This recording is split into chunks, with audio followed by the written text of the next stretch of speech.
Hello, everyone, and welcome to another episode of Time Extend. My name is Adam Ismail, as always, and this week, unfortunately, Bren couldn't make it, but that's all right, because we are talking about Sega GT 2002 and Online, a very exciting game, and we have none other than ThunderTHR, Chris, joining us. You are, in my opinion, Chris, the authority on this game as far as YouTube. As far as everything I can find on YouTube is concerned. You have tons of videos about it and lots of details into hidden content and stuff like that. So it is great that you are here. How are you doing?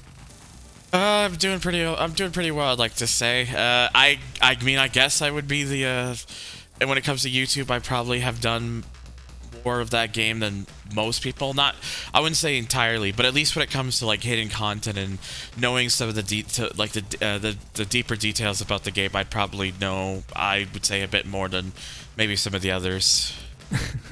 Well, it is like, you know, it does have the unfortunate position, Sega GT 2002, of being a Gran Turismo-like game when Gran Turismo 3, you know, in the shadow of GT3 and before GT4. Forza's not quite out yet.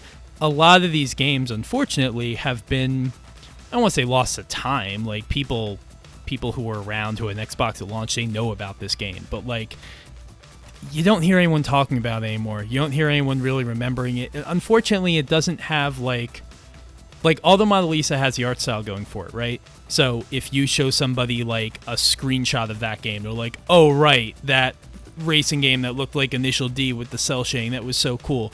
Or like, I don't know, Enthusia was kind of passed over, but like has that iconic cover with the Vantage on the front, and it had that weird kind of conceit to its design, but with its like very unique career mode. Sega GT 2002... maybe because it has GT in the name. Maybe people just kind of dismissed it as you know, and also ran. But it doesn't get a lot of attention anymore. But, you know, back when this game came out at the end of 2002 in the fall, it was the closest thing that the Xbox had to Gran Turismo, and that was very important for Microsoft. Yeah, I mean, I think a lot of the reasons why people just don't remember it is I feel it's like just very much a product of the time, just of the era when more companies were really trying to kind of cash in on that Gran Turismo success and wanted to kind of make their own attempt at a game that would, you know, try to encourage players to give theirs a shot over, you know, what was already becoming the established name. And I think a lot of it, too, why people just don't remember is because it just, after Sega GT 2002 on the Online, there was nothing after that. And Yep.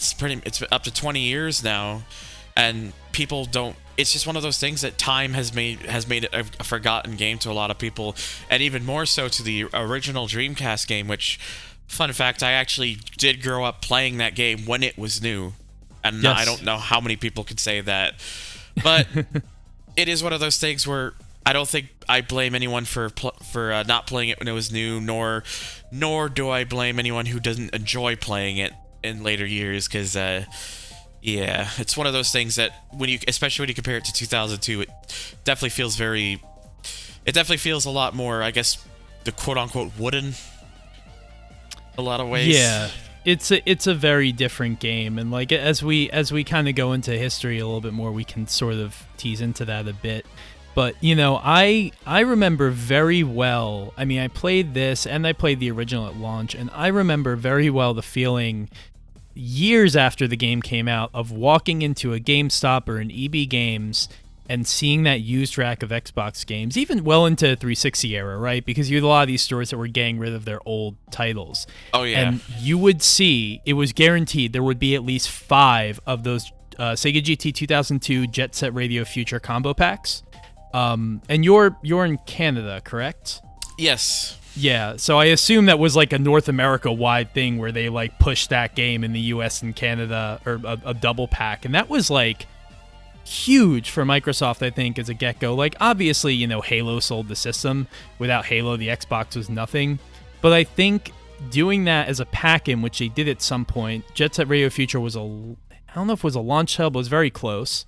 And Sega GT 2002 came out like a year after the system did. So having both of those going into like the holiday season, those are two exceptional games. Like, I don't know, outside of like, okay, there's like, Super Mario Brothers on like the NES, right? And I'm sure there was a version of the Xbox that came with Halo, but like, I can't think of another system that came with two great games like that. So these were big. I feel like that it's funny you actually mentioned that bundle pack, because when I first got an Xbox, it was Christmas of 2002, so I had the Xbox that came with that very bundle. So those were the two first games I played on the console when I was a kid.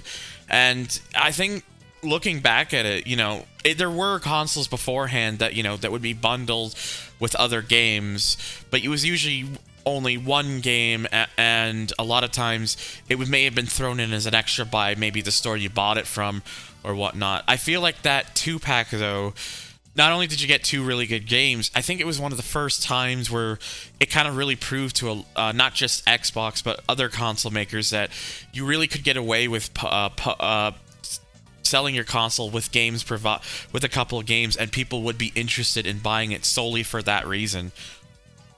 I feel like it was one of the first to really kind of bring the idea a bit more to the masses that having bundled versions of consoles was something that people would be interested in. Yeah, totally. And I mean, this was also a time too, we're coming out of Sega ending its home console business. You have these two AAA titles. Sega had an interesting strategy when they were becoming multi-platform that I think was a very well-informed one.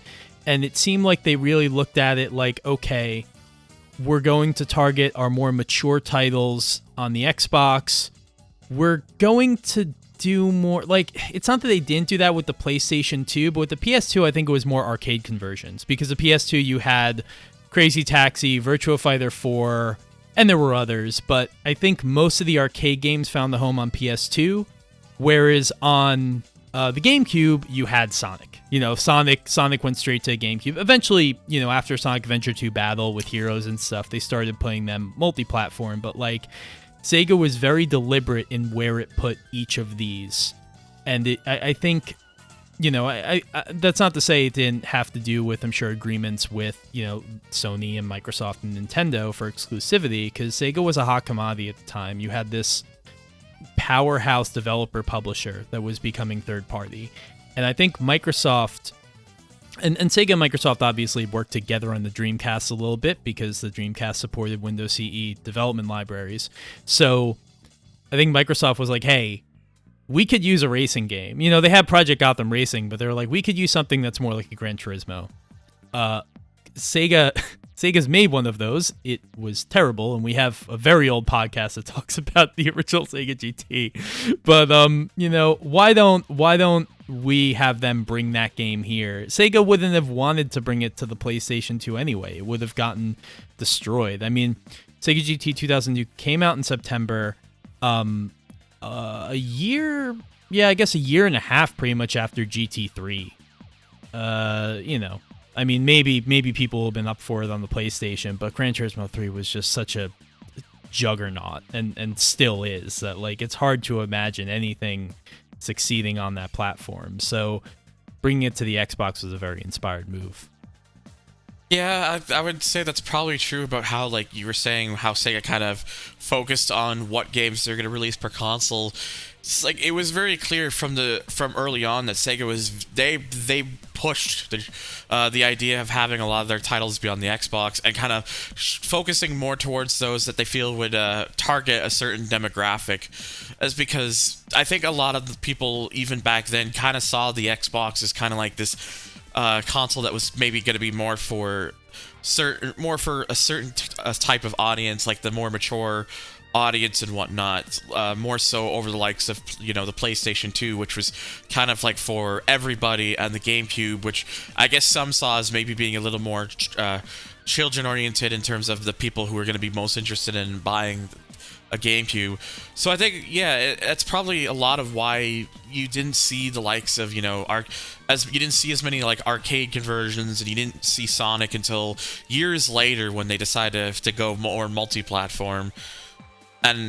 But Yeah, that's the thing with Sega GT was it really was like kind of one of the first like proper like GT style racing games that the Xbox got around that time.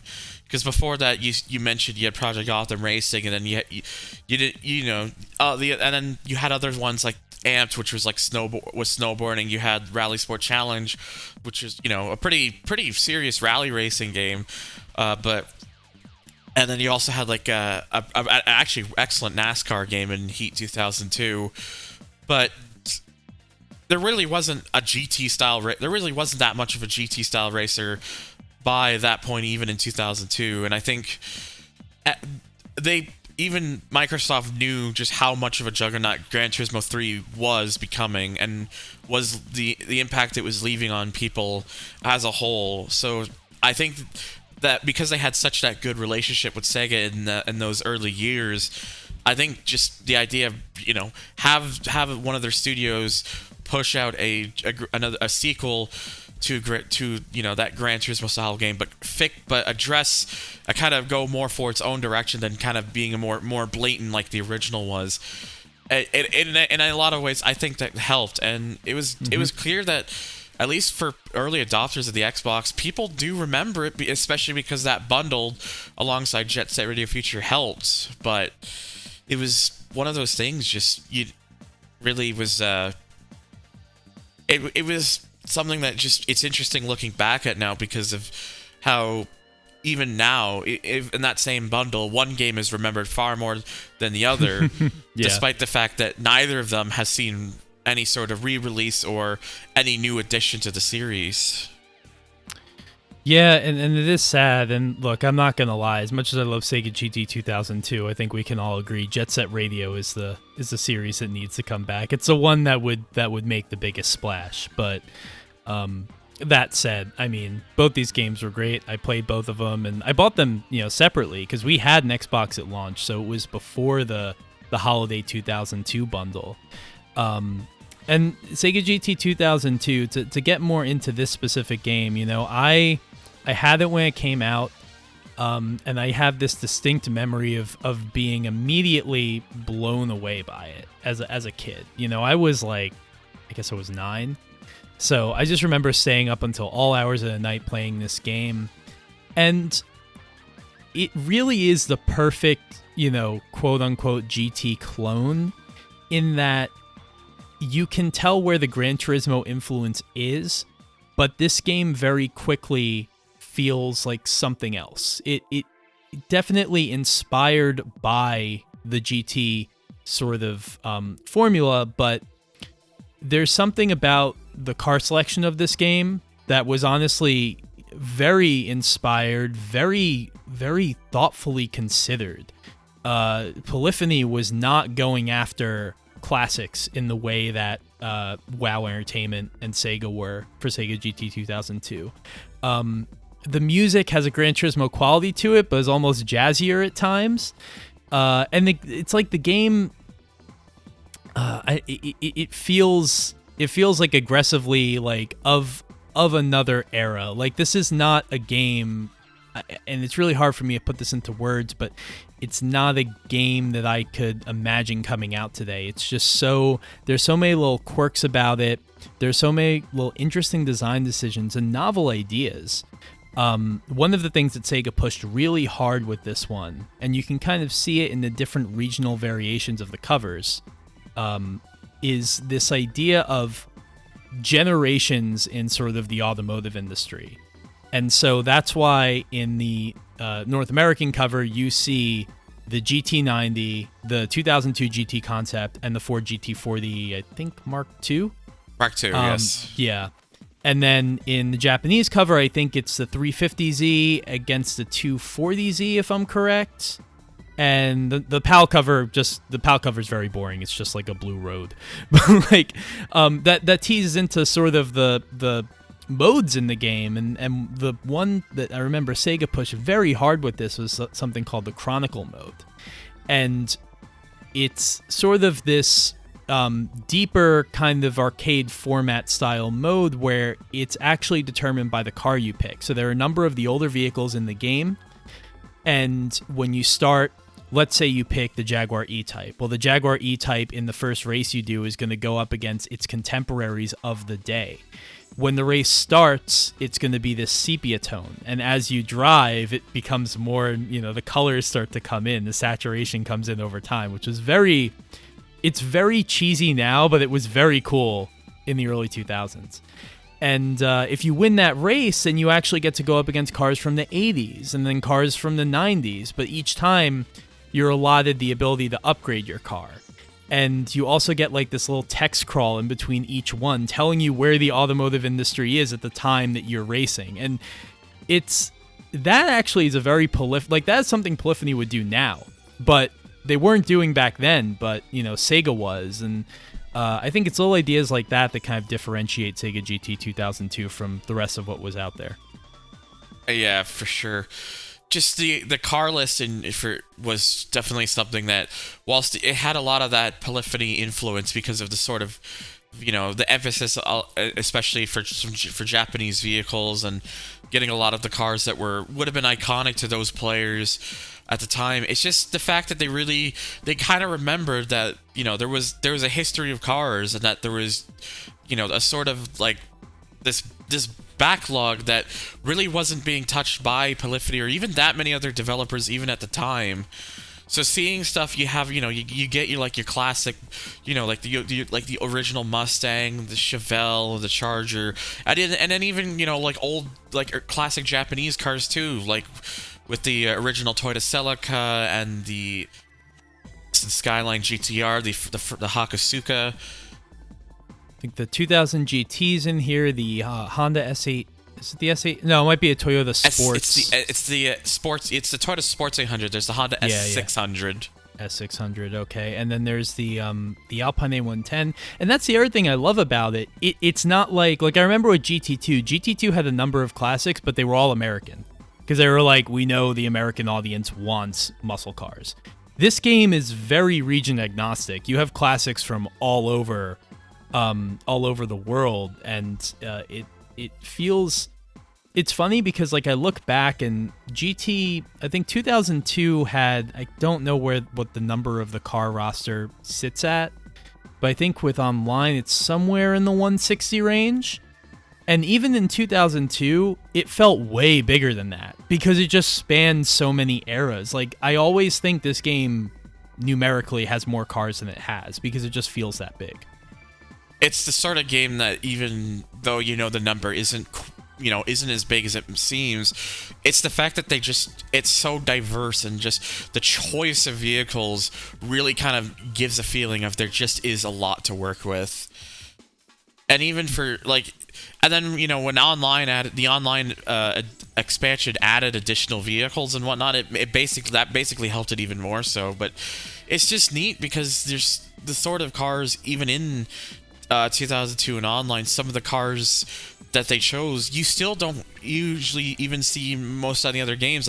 You don't really see a Nissan Mid 4 or the Giotto Caspita in most other games. It still feels unique in that sense that they address that those sort of vehicles exist. And it's one of these things where I never understand why other racing games can't consider them, because it makes them feel forgotten for that very reason. And it's something that I feel that a lot of those cars deserve a better spotlight because they're just they're so special. Yeah, I don't know that the Mid 4 has ever been in another racing game. I see, thanks to Internet Game Card Database, I see that there were versions of it, fake versions of it in Yakuza and in Racing Lagoon, of course. But this is the only licensed Nissan Mid 4 as far as I'm aware. And I think that kind of exposes one of the unfortunate sort of knock-on effects of the way that game design is now, especially with sim racing. And I feel like, a lot of these AAA development teams, they won't model a car unless they can get the actual car, have it in front of them, laser scan it, tease over every detail. And while I do love that attention to detail, I don't know where the only Nissan Mid 4 that has ever been made. Maybe there were 3 or something, but I know there was a Mid 4 and Mid 4 2. How many of those are out there, and can Sega get access to it? And that's what prevents, I feel like, a lot of these forgotten cars from being sort of preserved forever in the form of video games. I mean, God, where is the Giotto Caspita? It's the Sega GT 2002 has a lot of examples of cars like that. It's definitely something, yeah, you're saying just their obscurity is what makes it hard to come by, and it's just, but it's just a feeling, just knowing that somebody at least acknowledges that these cars exist. Especially, it makes it special because it's the sort of thing that reminds you that there's a lot more to the car industry and the history of what cars in terms of what was made than a lot of people realize. Yeah. And there were a number of other cars. I mean, we could go on forever just about this fact alone, but like, I remember, I was so young, I didn't know a lot of these cars before I started playing the game. I remember you win at one point the Tipo 33 Stradale, the Alfa Romeo prototype in 33/2. You win that from a race, and like, I had never seen anything like that before in my life. That was the coolest car in the world to me. And actually, in Sega GT Online, or both 2002 and Online, it is a very competitive car. I mean, it's one of those like late game cars that you can because you can just make it. It's already so light. You can make it even lighter. It's mid-engined, and like you can, just like the GT concept, like you can kind of take some of these cars to the end of the game where things get very, very difficult. But that's another story entirely. Yeah, but it's interesting pointing out the 33 in particular. It's just because that car, it really has it has a bit of a complicated sort of. I'm trying to think of the right way to explain this, but it's a sort of like complicated kind of history with in terms of those who play Sega GT, because you either acknowledge that it is a really cool vintage vehicle and that is highly competitive because of how light the thing is and just how agile it is, and you use it against other vehicles, and you realize just it's one of those cars that just really stands out for that reason. Or you're like most players and realize, wow, this is a car I can sell for a lot of money. And so they end up selling it because they realize, oh, well, I can get all this money for it. Yeah. So, I mean, the thing about Sega GT 2002 is that it gets to a point. I mean, I remember when I was playing it for the first time, I was very endeared to it. And, it'd be really cool if you could kind of share your sort of way that you found the game as well. But like, very quickly, the way that the difficulty ramps up in this game just kind of transforms it into a very frustrating experience, if I'm honest. There have been videos, and Chris, I know you have partnered a lot with Zen and kind of bringing some of these hidden aspects of the game to everyone's attention, but something that Zen did, and he did a video that you can find on YouTube as well, is it kind of reveals the way that the AI works late in the game in Sega GT 2002, where there's like a first lap boost of like, I don't exactly remember the numbers, but it basically halves the weight of all the opponent cars and then increases the power by a factor of 1.5. So like, it doesn't matter what other cars are in the race are on the grid as you, they will all just rocket away at the start. And only after the first lap or the first and a half lap, they'll start to come back down to sort of normal qualities. But even then, they won't be, they won't be really fair. The game will be cheating. And if you look at some cars, like for example, the Caterham Super 7 is in this game. This is a game where the AI, it will create a version of the Super 7 that weighs like 200 pounds and has like 500 horsepower. It's just way faster than anything else in the game. And, you can kind of pick out early, like, okay, like the 33 is the most competitive. The Ford GT is pretty competitive. The GL Caspita is very competitive. But if you're not using one of those cars, you pretty much have no hope. Yeah, that's pretty much what it is. Just, it's something that it kind of really opened my eyes a lot when I found out through Zen just about how egregious it got. Because I always remembered, even back then, just these cars, just the pace they would have, especially later on, just the artificial difficulty was just so was pretty absurd. Like, and it's not to say that like other games at the time were not also guilty of doing the same thing. Like even Gran Turismo 3 does it as well. But it's one of these things where like it's just like it goes from like just kind of being on the same level as you to just this extreme just absurdity where it's 1.5 times the power, and they weigh about half of as much as you can actually ever get them to be, and it's just they just propel themselves off for that reason. And it's like it is clear why they did it. It's just artificial difficulty and whatnot, but just it's one of those things. I just sit here thinking you may have wanted to kind of take a different approach with this, especially because it's for certain events it makes it either insanely hard, or in the case of one in particular that I remember for years, impossible until I discovered that there was a trick to kind of get around it. Yeah, and I think one of the differences between, because lots of old racing games cheated, obviously, we all know this, but like, the difference I think with Sega GT is that it doesn't try to hide it, in my opinion. Like, no, you'll go to those late races and you'll look at the grid. You will be sitting. You will have a Giotto Caspita or that like Auto Union Streamliner, like one of those like really crazy weird prototypes in the game, or the VMAC, and you'll be sitting on this grid. You'll look. You'll see. Okay, there's a Lancer Evo 7. There's an R34 GTR. None of these cars look that fast. They can't be. And then the race starts and they're gone. It's because they're way faster than those cars could ever be. Not even, let alone real life, but you can't make them that fast in the game. And I mean, it's Sega. It's a developer coming from a history of arcade. I mean, I'm not saying that they didn't care about these things, because clearly they had a love for automotive culture, or else this game wouldn't have ended up with the inspired roster that it has. But a game of a different era, and nowadays I think it's not that big a deal, because like I know it, and it kind of is like a cute quirk of it. But like back in the day, especially when I was a kid, that was ultimately a thing that forced me to put the game down. I was just like, this sucks. Like I just hit a wall. I hit a skill issue, as you might call it. I mean, I was a kid, so I wasn't very good at the game. Yeah, I think I remember even back then it did take me a little bit.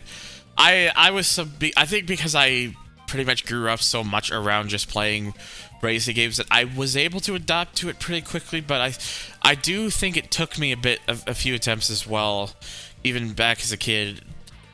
But it's like you said, just again, like it's clear why it was done. They didn't want people to just rush through the game and just get it all done like in one go. And I think that's why they put those more power and having the weight and whatnot, so that it would make players kind of have to fight for the win. At the same time, at the risk of to some people, it can just feel pretty cheap seeing these vehicles that you don't think are going to be that sort of fast, and then they just take off, and you're just sitting there just bewildered at why they're going at such a pace. And and then it becomes more insulting when, as the race goes on, they especially after the first lap, they gradually start losing all that extra power, and then and then you start catching up with them, and you realize, well, why are they going suddenly so much slower? So it's one of those kind of things where it almost feels like it's insulting you for that reason. Yeah, it's just kind of teasing you, but yeah, it's another quirk of a game with many. I mean, there are so many weird aspects about this game that aren't quite captured in other racing games, or aren't very sophisticated and would be done again differently and probably better. Like, I recently revisited online through an Xbox 360, actually, because I didn't have my original Xbox on hand, and I had forgotten about how interesting the replays are in this game, because this was a time before photo mode was a thing. but they kind of created this proto photo mode in which the replay would run and you couldn't have access, you couldn't freely move the camera, but you could choose between like 7 or 8 different camera angles and press a button. I think it was, if it wasn't the A button, it was like the white or the black button, and snap a photo. Snap like up to 6 photos or something during a race, and then you would be able to choose one or a few to put on the wall of your garage. Because this game had like a fully modeled garage where you could put your different awards that you had won from winning races, and you could also just place like little pieces of furniture. It wasn't like Auto Modelista in terms of like you could map out your garage on the grid or whatever, but there were slots for things, and there was a parts store and a used parts store. You could buy like a jukebox from the used parts store and find a place to put that in your garage. And it's just like, I don't know, the photo mode I think is really funny because it'll also give you like a text crawl about the car, depending on what car you're looking at. And they're not very long, and they're also not translated extremely well. But, that was something that was pretty neat back in the day. I also remember in like the upper right corner, it said, Canon they had a Canon sponsorship in this game, but it was written next to the logo, Canon is the official camera supplier. Like that would like verbatim, Canon is the official camera supplier. Not of Sega GT 2002, just in general, just Canon. They want people to buy Canon products. Just please buy our cameras. Don't think about those other brands that you might be saying. Please buy Canon.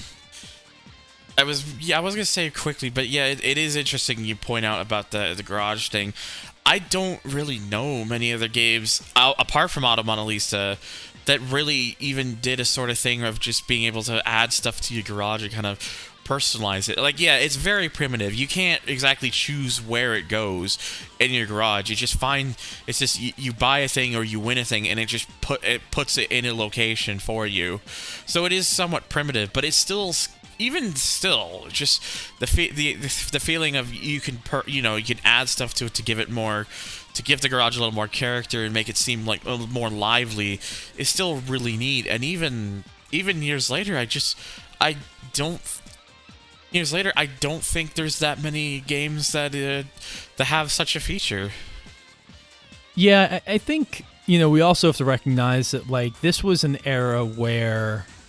This, and also I would say the next generation of consoles following this, was a time when 3D menus, anything that kind of brought you into the game world when you weren't actually in gameplay, was very much it was kind of the flash of that, and the immersion of that was something that a lot of developers were chasing, and it was very popular. So like, I'm thinking of, this is quite a bit later, obviously, but I'm thinking of like Burnout Paradise, how when you go through the car selection, the car falls from the crusher, or from the crane, like things like that.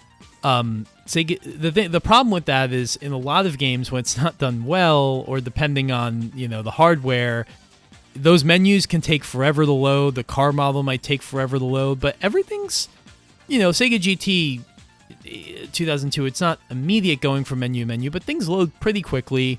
Models swap in quickly enough, and it's not frustrating at all. Like I remember when I was a kid, it was the type of menu design that was like very appealing and sort of made the game feel a little more special, a little more personal. You see that in the ability to sell a car, and you can sell cars in Sega GT 2002 much like you can in Gran Turismo, but you can also privately sell a car where it will be displayed outside your garage with like a for sale sign in front of it, and you have to wait a couple of in-game days for somebody to buy it. And like, even that is just a funny idea. I remember that was just like very novel at the time.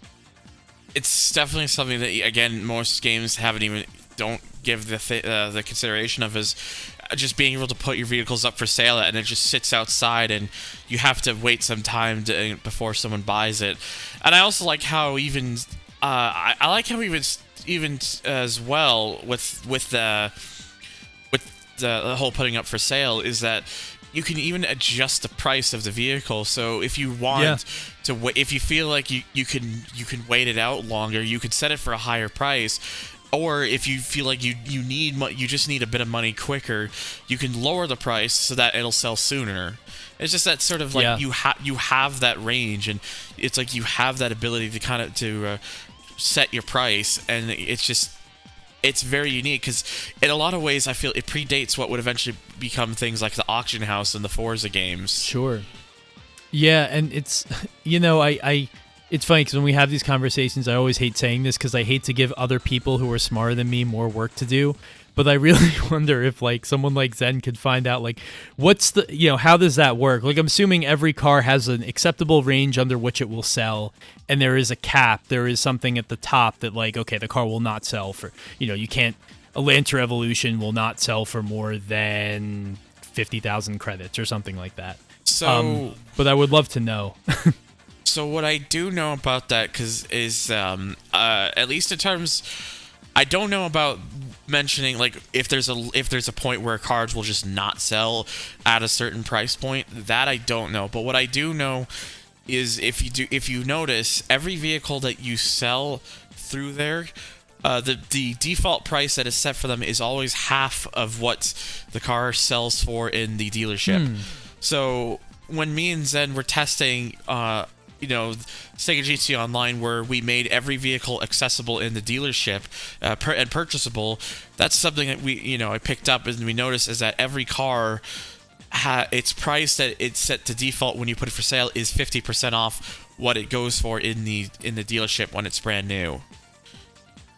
That's very interesting, and yeah, that the other thing too is you were just saying you guys were able to, with a mod or with a patch, kind of make the cars that can't normally be purchased through a dealership. You gave them all prices, and I love when you're going through a dealership because a lot of cars can only be won as prizes. It says not for sale, and even there's like a do not touch sign in front of it, and it's like cordoned off with like a kind of like a velvet rope going around the car. Little cute touches like that. This game has a lot of it holds a lot of secrets, and I don't even mean that in the sense of like cut content, but like you might go into the used parts dealership on a random day and find that there is a secret turbo that you can't normally buy, and that'll disappear. Knowing about those things, it's almost a shame because like if this was a Gran Turismo, it's like those black Group C Le Mans cars in GT4 that only show up on certain days of the year. Like everybody would know what day that is, but because Sega GT 2002 is just this thing that's completely like obscure now, there are all of these little qualities to it that I feel like we don't, I'm sure they wouldn't be that hard to figure out. It's just like not a lot of people have kind of given the time to doing it because it's kind of an old thing at this point. Yeah, definitely too. And it's like, it's interesting too, you're talking about like secret parts, because this is something that it always annoyed me when I knew about it when I was younger, that when I found out that they actually fixed it in online, it made me a lot happier knowing about it. So in Sega GT 2002 and online, there's these special events which always appear, and you can race them whenever. And a lot of them have like certain themes. Like some of them might just be straight up races. Others will be like, you need to race a vehicle from the 70s, 80s, 90s. You need like a hot hatchback. You need like a supercar. And so a few of those events, I think more so in the second half of the game. Like when you pass like the first part of the quote unquote like the official races, some of those events actually give out parts, like even like higher versions of like certain parts. The problem is, I remember in 2002, you either had to choose to do the event during the first half and get like certain vehicles, or you do it in the second half and get the hidden parts. You couldn't get both. Yes. But so it was annoying that like you had to choose between them, and then what I later discovered that they actually fixed that in online, where it didn't matter if you did it first half or second half, you just get it regardless. It was nice. It was like one of those things where it was nice to see that they had addressed that problem. Yeah, if I remember correctly, it's either the Renault Clio or maybe a 5 Turbo or a Peugeot 205, but like there's like an old French rally car that depending on when you do it. Sorry, you know what it is? Yeah, you're talking about those are the two hot hatch cars, the Clio V6 for the normal prize and the 205 T16 for the special prize. And again, the special prize is interesting because it took me years to figure out how to get those cars. I don't even remember. How do you get them? So, with the exception of the drag racing and the white steps, like that rally event. Sure.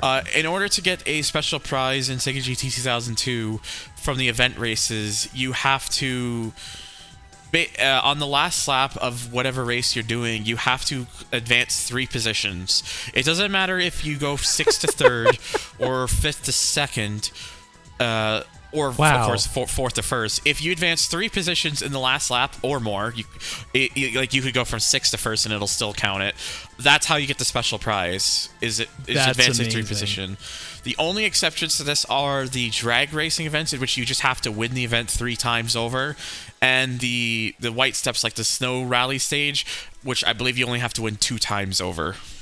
And they don't tell you this. Like, that's the other hilarious thing about Sega GT 2002 is I get the sense, like, you know, not like it was, I don't know if it was a rush game. I have no insight to any of those things, but it almost feels like they either didn't really care or maybe didn't have time to kind of engineer.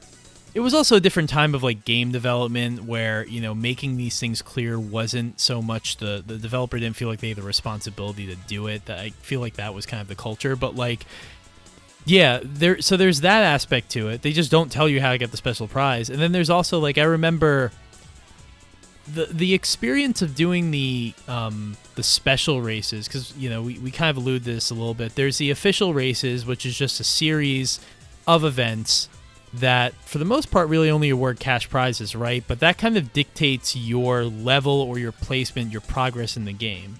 And then there are the special races. And the special races are the ones that give out like prize cars. You can do them repeatedly, but they might give out different things.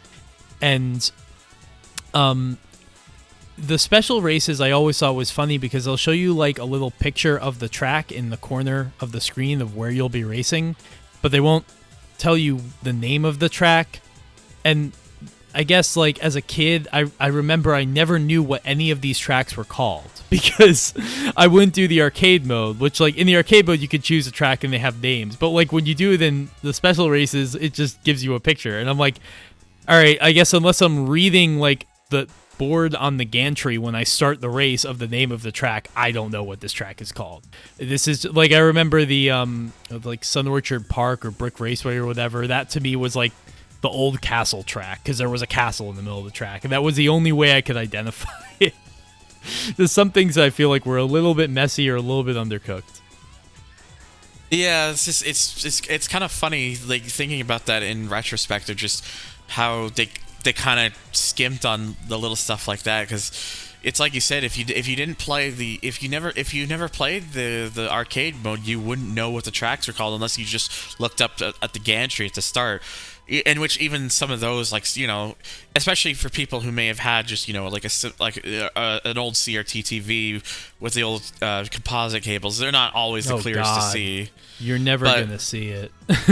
Yeah, and the one thing I was going to mention, because I did forget to say this earlier because I was going in about how you get the special prizes, you were correct though in saying it's the Hot Hatch event, because the events I remember, because it's that one, the Hot Hatch event, the touring car race, and the Group B monsters. Those are the ones that give you like the special part. So the Hot Hatch event you get is the one where you have to choose, okay, do I want, and this is not the case if you play online. If you just play the original 2002, it's okay, do I do it the first time around and get these 2 cars, or do I do it the second time around and I get like the super racing muffler? And then with Group B and touring, the Group B, you know, if you just wait to do it the second time around, it'll have like an MR2, like the Toyota MR2, the 222D, yep. the car that never ended up racing, going and rallying. Yeah. That's a special prize for that one. But if you do, beat the Group B monsters, you can get like a Stage 3 turbo, which is really helpful.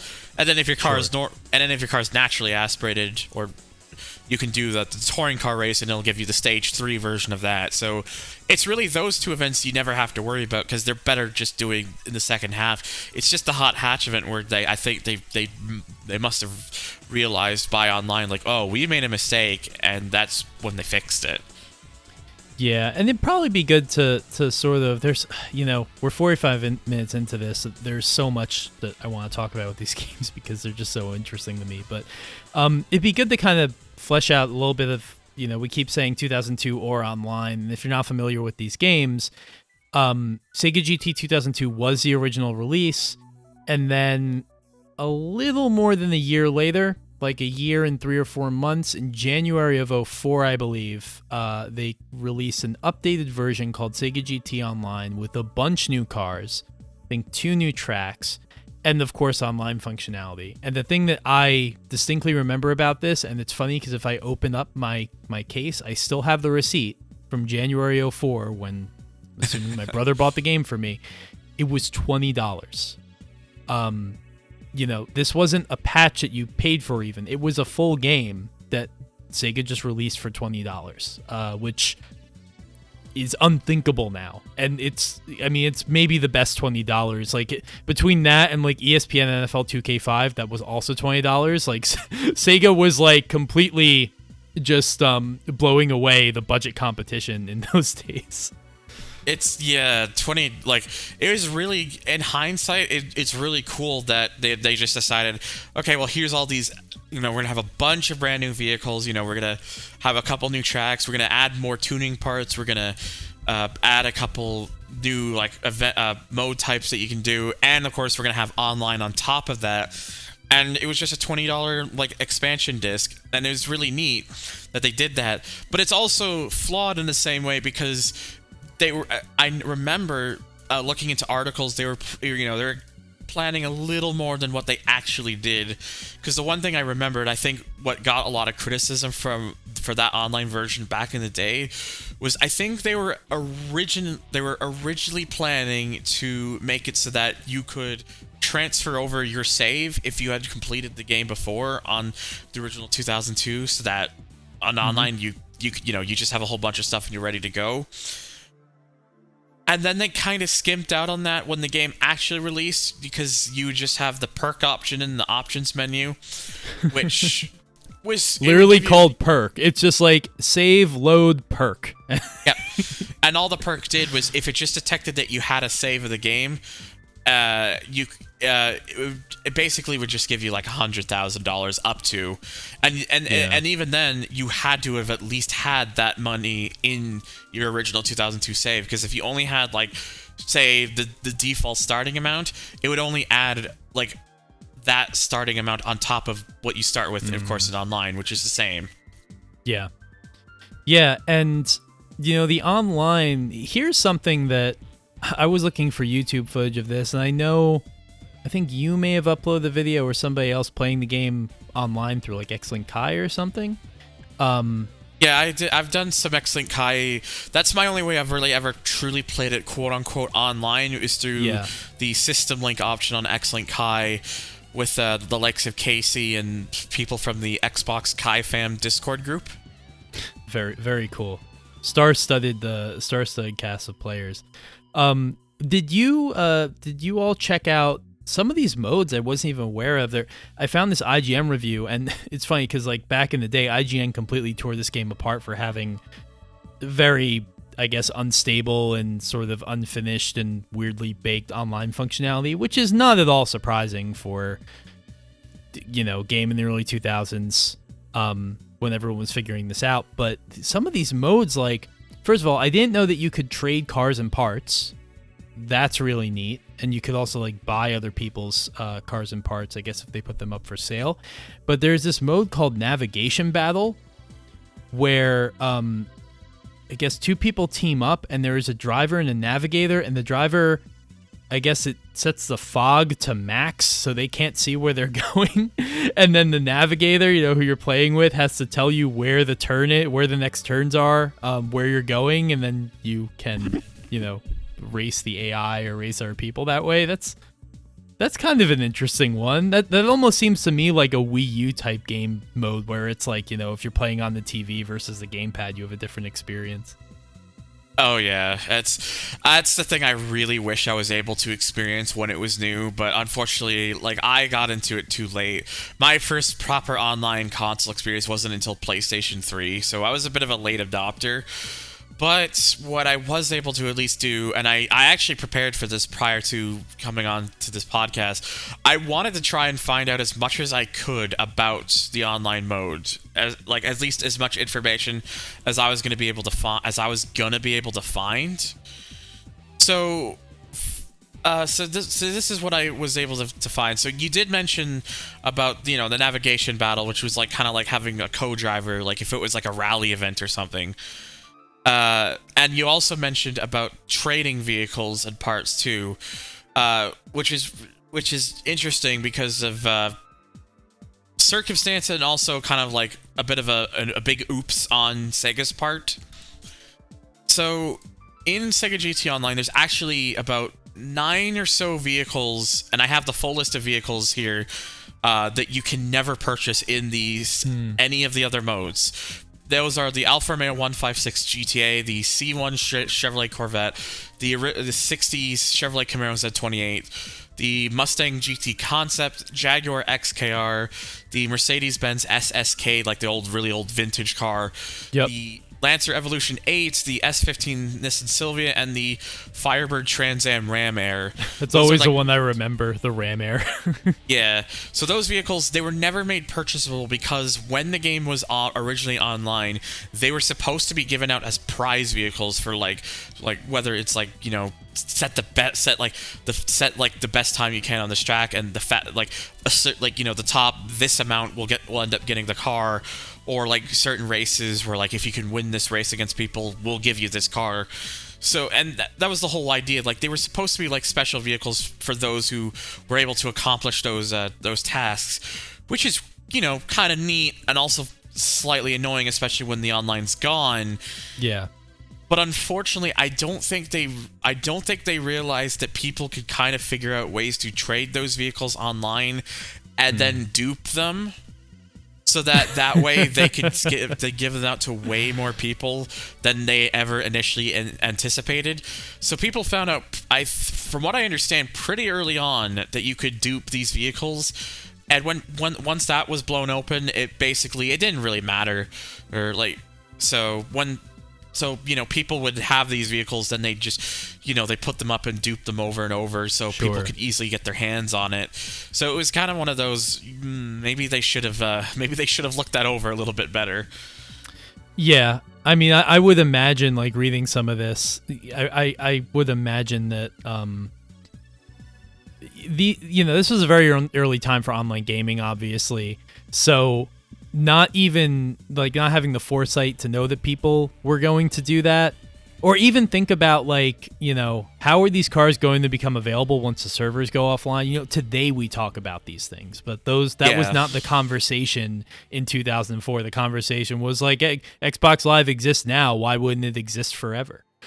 It's just one of those things where I think they really expected that everyone was going to be jumping onto it and just kind of going online, because people, especially back then, they never thought these servers were eventually going to go offline.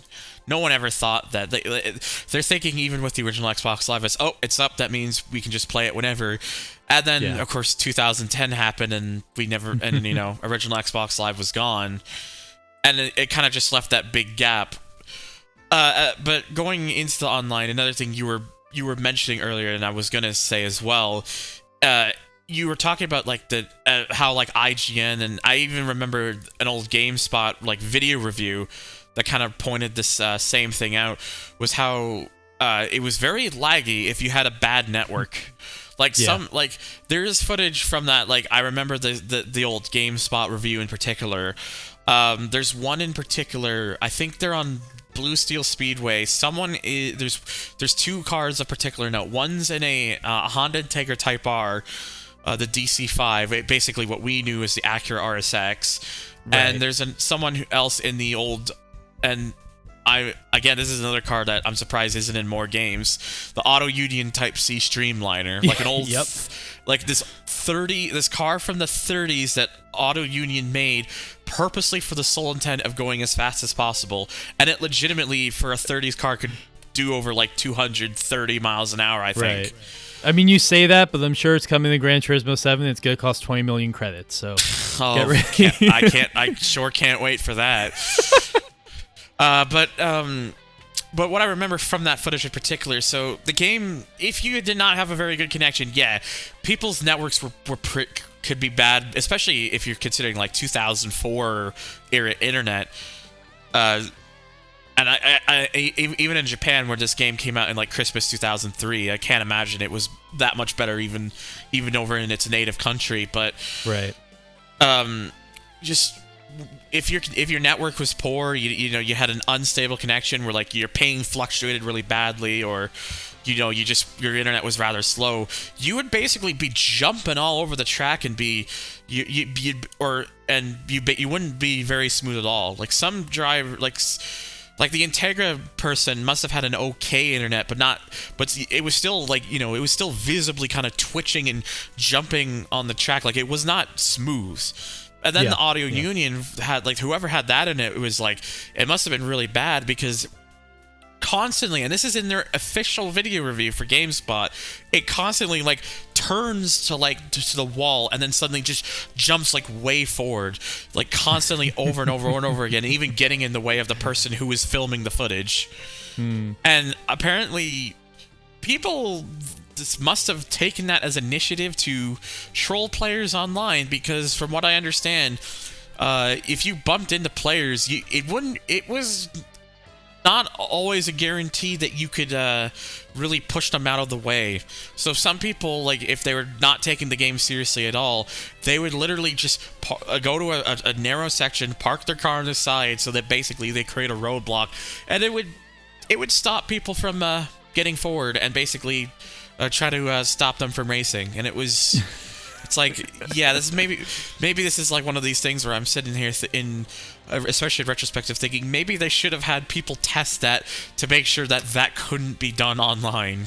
Yeah, I mean, look, the silver lining, if you want to take a positive away from all of this, it's that you're not missing that much by not being able to play Sega GT Online, naturally in 2022. I mean, you can, there's a novelty to it, I'm sure. You can through the system link, but your features are very limited. Sure. Like you could, like, literally all it is just you can have up to 6 people racing. That's all you can do currently. Because I was gonna say, like, the thing too, like, because I really, like I said, I really try to look into this thing online with like, about the networks of the players who would troll and the duping and stuff. And of course, it didn't help too that the game had no penalty system, so if you could just easily just ride the walls, and that apparently became an issue too with those time trial competitions I was talking about. Like, there was weekly competitions they do, like, each week when the game was new, and some of those would be like time trials and whatnot. And because the game is the sort of one where you can cheese the walls and kind of just ride the walls and go a lot faster, it kind of made it so that people would just easily cheese their way to the top of the time boards. And I don't know if they ever really addressed that, like if they would remove their times or whatnot, but I do know that there was an option where you could download a person's ghost to see their time and like follow their line, and you'd see people just their ghosts of their cars just kind of like riding the walls and whatnot. So but even despite all that, the fact that it had, like, these time trial competitions, it had like downloadable ghosts, it had like a ranking system to rank, like, the best, who were the best players and whatnot. It was really neat to see, because it, again, not too many games were doing that at the time. Like, I know, like Xbox Live, it was interesting how they try to really adopt the idea of like ranking systems in certain games. Like, not every game was doing it, but it's just it's one of these things where you almost take for granted now because it's become so standardized. Yeah, this was a time of a lot of fresh ideas, and it only makes sense that some of them weren't fully understood, fully baked, didn't really know how the player base was going to receive them or exploit them. Even on the technical side, something that I am impressed but also kind of drives me crazy about online is that online technically supports 720p. And this is something I don't like. I looked up information on this from like other players and stuff, but it's really hard to find. But it only does in certain modes. So if you do the gathering mode, which was a mode that they added to Sega GT Online that has some of these like brief time trial-esque challenge. They're basically Gran Turismo license tests. You need to get through you need to get to a goal by a certain time. I think a lot of them are checkpoint sort of arranged in terms of however many checkpoints you cross. They're like GT missions. And those are ways that you can unlock some of the new content that is in Sega GT Online. That mode supports 720p, which for 2004 is very impressive on the original Xbox.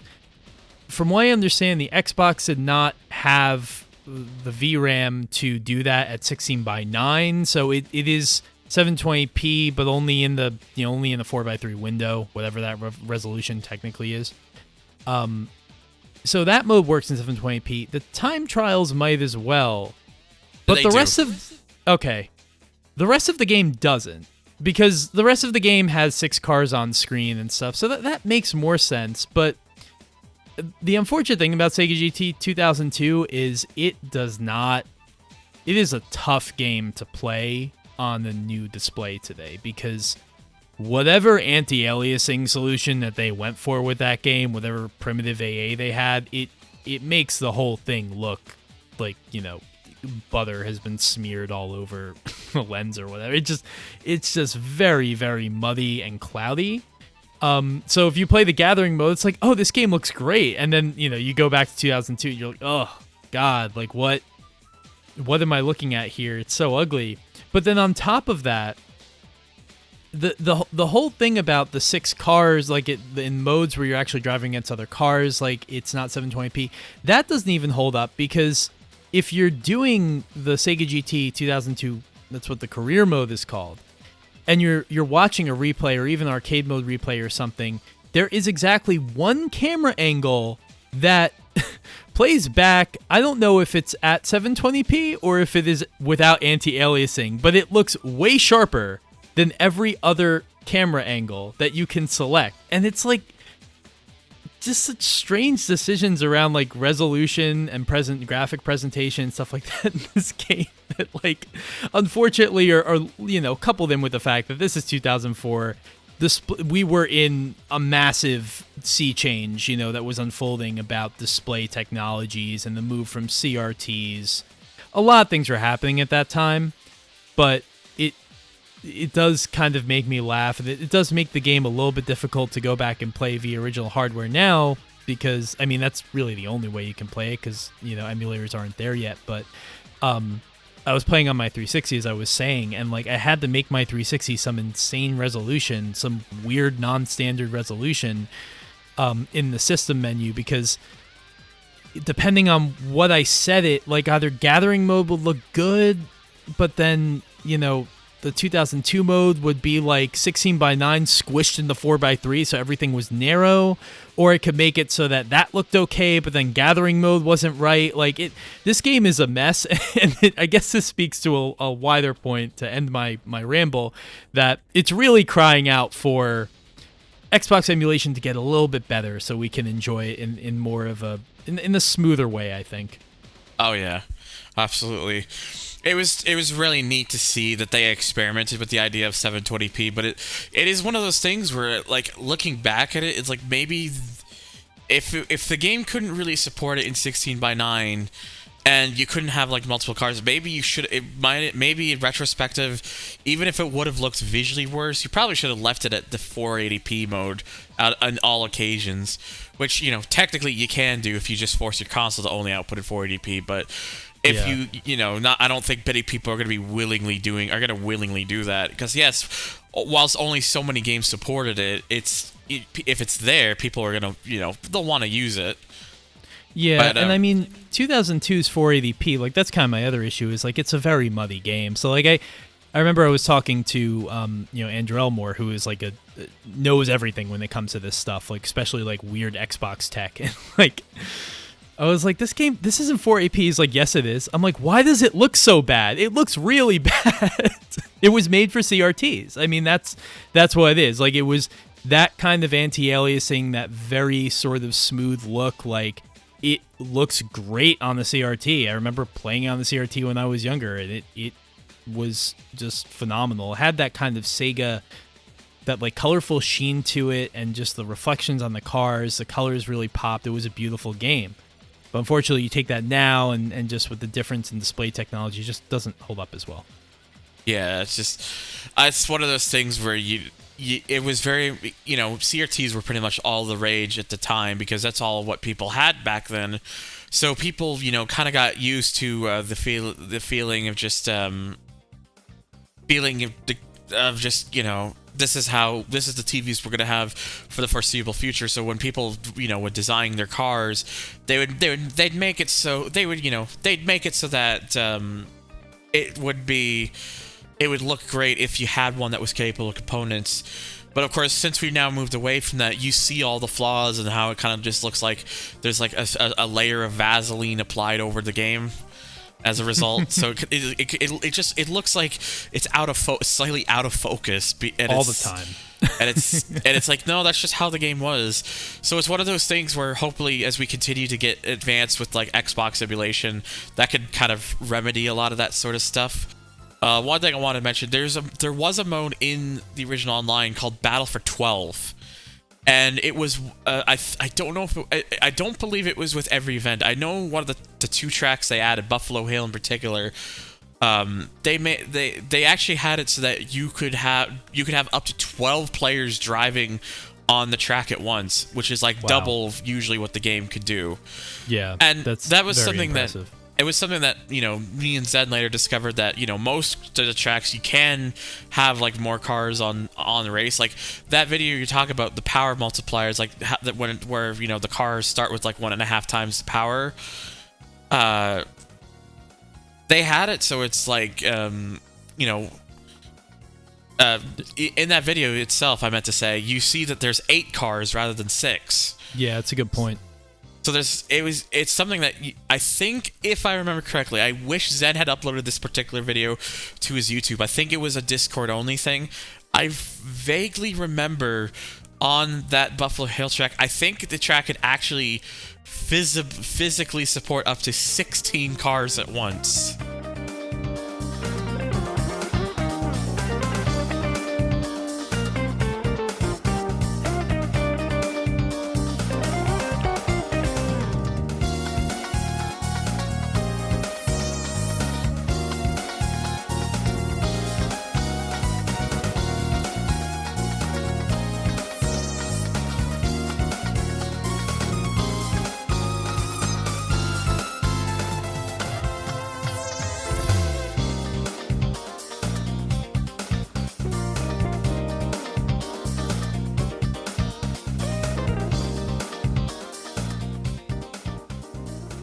So with all that said, I think it'd be good to kind of just cover a lot of the cut content, especially, this pertains to a lot of interesting cars that were actually in the online game data, but were not accessible to players. And I mean, this ranges from everything from cars that were in 2002 that were removed for online, maybe due to license reasons, or just like cars that Sega seemed to want to get, or maybe thought they were getting, and then things fell through. Because, there's a lot of that in the game, right? Yeah, just so Sega GT had, I think, with they were because online, I guess they really wanted to make it kind of worth the $20. the majority of content that they were planning did thankfully make it into the game, but there were a few things that didn't quite make the cuts, and most of that was in terms of vehicles. Now, one that wasn't 2002 but was omitted from online, I'm guessing for licensing reasons, was the Opel brand. Now, in 2002, you have two Opels you can drive. You have the Astra Coupe and you have the Opel Speedster. And if you play 2002, most people, you can just choose them and just drive them whenever. But in online, they're actually made inaccessible. You actually cannot normally obtain them. And I'm guessing what must have happened, and the reason that is the case, is they probably just it likely just fell down to licensing issues, is why those cars were made inaccessible. But they're still there. They never removed them from the files. They kept them there. And maybe, I'm guessing the idea was, maybe if they were able to renegotiate the deal or something, maybe they could bring it back via a title update or something. That's my guess. But yeah. So those were the only, and then the other one that was also technically in the file since 2002 was a World Rally spec Subaru Impreza, based off the Bug-Eye Impreza, like the one that Richard Burns won the rally championship with. It didn't have the livery or anything. It was just a simple blue paint scheme, and the proportion of the car was a bit large, so the wheels would actually clip through the ground a little bit. So it was very clear, they weren't really gonna, the car was conceived, and then excuse me, probably early on, I guess they decided we're probably not going to use the car. What's up? Sorry. Yeah, no, I was just gonna say, it would have made for, because in terms of actual competition spec rally cars in the game, you have the 222D and the Starion. Yeah, the four-wheel drive rally Starion, yes. Yeah, the prototype Starion. So that was, that would have been the third, because that game didn't have any other actual rally cars, to my knowledge. It's just, your road-going Lancers. Yeah, I was trying to and what have you. I was trying to think if there were any, and I think the rest are all road-going. Yeah. So those are two pretty cool, those, yeah, I mean, especially the Impreza. The Opels were around 2002, but that would have been a cool inclusion. Yeah, so, and then there were additional vehicles that were planned for online and never some of them were completed, but they were never made accessible. One of which included an entire manufacturer. So, In online, they were going to introduce BMW to the lineup. There was going to be 3 BMWs that they were going to introduce. There was going to be, 2 versions of the M3, the E36 chassis and the E46 chassis. And then there was also going to be a vintage 2002 Turbo, which was pretty cool because, again, the 2002 Turbo wasn't in a lot of games at that time. It would eventually be added to Gran Turismo 4, but because this would have come out before, almost a full year before GT4 did, it was kind of neat that they were initially planning it, but it sadly just never happened. So it just kind of sits there unused. And then another one that was complete. So Bugatti is actually in the game already. There's they actually added vintage race cars into a few of them into online. One of which being the Type 59. So that's already accessible, but that car was originally supposed to be joined by what would have been the 2002 concept of the Veyron, known as, which at the time I think they called it the EB Veyron 16.4 concept. 16.4, yep. It would have been based off the 2002 version, and the reason I know it's the 2002 version is because on the front bumper there's actually a little grill in between the two open bits on the side. There would have been a grill running through the middle of each of those. That was on the concept version, but on the production version they actually removed that. Oh, interesting. I had never noticed that discrepancy. I just remember the concept version of that car was orange with the black stripe going down the center of it, and that's always how I identify the concept. I know that was a color that you could get on the road car, obviously, but that was my first memory of the Veyron is seeing it in that shade. And this would have been by far the first inclusion of this car in a game, I think. I mean, apart, I can't even remember the first. Oh, was there another one? I was gonna say maybe apart from if there was like I would say license, it would have probably have been the first. But I'm trying to think like maybe there was like a game that had like the an unlicensed version of the very first concept from 1998. And the Veyron was a car that, like, once people knew that, you know, once it set that record, 253 miles per hour, I don't even know what year that was. But once that happened, like, that car was then a household name. But before then, I mean, this would have been yet another sort of ahead of its time pick for Sega GT 2002. There's so many cars in this game now, or in these games, that are just expected in racing games now. Like, I don't mean to rehash this whole discussion, but I don't remember seeing like a 190E in a racing game before this, you know? So, yeah, the Veyron, and, you know, it's funny because I've seen through your video, and obviously there's a way that you can patch, you know, if you have a copy of the game and maybe a mod Xbox, you know more about this than I do, but you can patch the game and get access to some of these things thanks to Zen. But looking at that Veyron model, when you do, it is a, you know, it's a model that could have used a little bit more work. But yeah, again, this car was not the household name back then that it is today. I actually did just double check as I was talking about that, and no, I think if it had that actually been released, I think it would have probably been the first game with a Veyron really of any sort. I don't think the original concept Veyron was in like any other game, because I'm looking at the Internet Games Card database and I can't find anything for the original 98 concept before this game.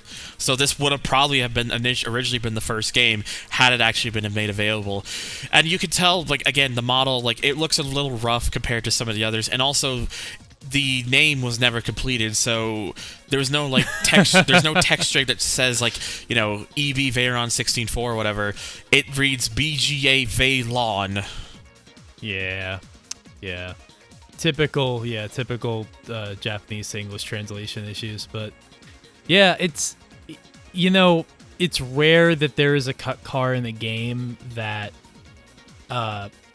people would look at and just be like, oh my god, if that was in the game. Like, you know, there are the classic examples of, like, GT3, for example, having that JGTC Diablo that's in the Japanese version of Gran Turismo 3, but cut from the Western versions. And there's, you know, a couple examples like that, the 911 GT3 being another, but, like, that's very rare. Like, you know, we know today that there was a lot of cut content in racing games back in the day, but, like, it's usually not on the level of a car like the Veyron. So, you know, to learn, I remember sometime in 2020, I became aware of this thanks to Zen, and it blew me away. I couldn't believe that there, you know, might have been a Veyron in Sega GT Online. Yeah, and so there are a few other cars. One that I want to say for last for a very purposeful reason, but there are some cars that they were planning, but the bodies for which never actually got finished. So what actually happens is there's information for the vehicles, mostly just texturing, like their file name and also like performance data. But because they were never actually finished, none of them share like any body. So they just use like a Nissan 240SX placeholder body. But yeah, Alfa Romeo would have been joined by the then new Brera concept. Cool. Toyota would have gotten an additional Celica in the LB, the LB chassis Celica from the late 70s, and the LB chassis is the one that I think most people refer to as like the Japanese Mustang, because visually it looks a lot like a Mustang. Looks like a Mustang. And Vimac, which has a Sega car in online, the RD350, would have been joined by a second VMAC called the RD180, which is like a two-door, like, kind of like small little sports coupe that kind of it's kind of like a bit of a somewhat imagine like a slightly stretched out Lotus Elise with a hard top. Yeah, the VMAX are interesting. So that was, I mean, I think they sold, you know, I don't know how many, but like VMAC was like a low volume boutique sort of sports car maker. I guess not unlike, say, your Tommy Cairo, like ZZ2. They would make sort of small version or small sports cars like that, but then they took that racing in the form of the RD320 and the RD350, and those are the cars that you see in Super GT in like the early to mid 2000s. I actually have been fortunate enough, and I did a story about this on Jalopnik, to see an RD320 in pieces, mind you, but there is actually a guy in Long Island who is bought the shell of and a sort of other components, but didn't have an engine. These pieces of an RD320 and is, you know, building the car again in Long Island. And he's having the source of various parts from around the world. He got an engine from Toda, you know, an NSX engine, because that's what those cars used. So, okay, an amazing piece of machinery.